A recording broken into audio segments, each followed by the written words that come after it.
The Light Coaching Center for JLM and JPA, test code 201, subject electrical circuits. MCQ number 1. What does the Ohm's law states? Ohm's law deni state chestadi.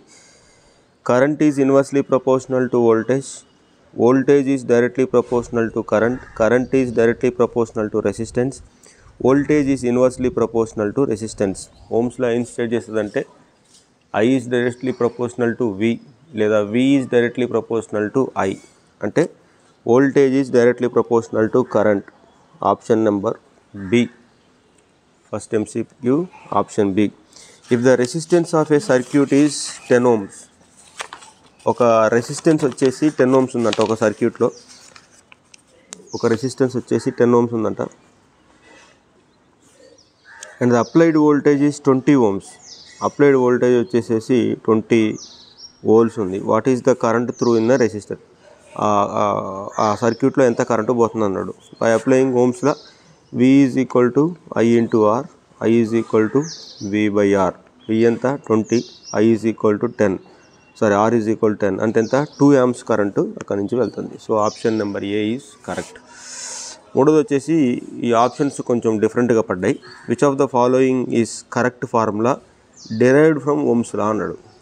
So I is equal to V into R, option A అనేది answer correct.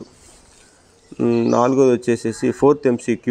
If the resistance of A conductor is doubled and the applied voltage remains same, how does the current changes?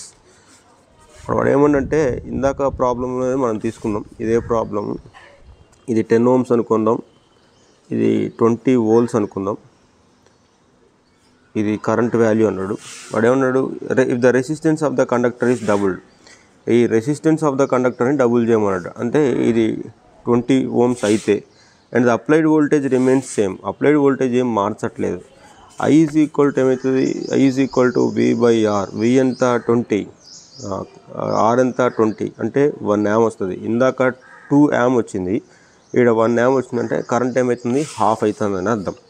The current remains double, current remains the same, the current is half అంటే current సగం అవుతుందని అర్థం. Thank you.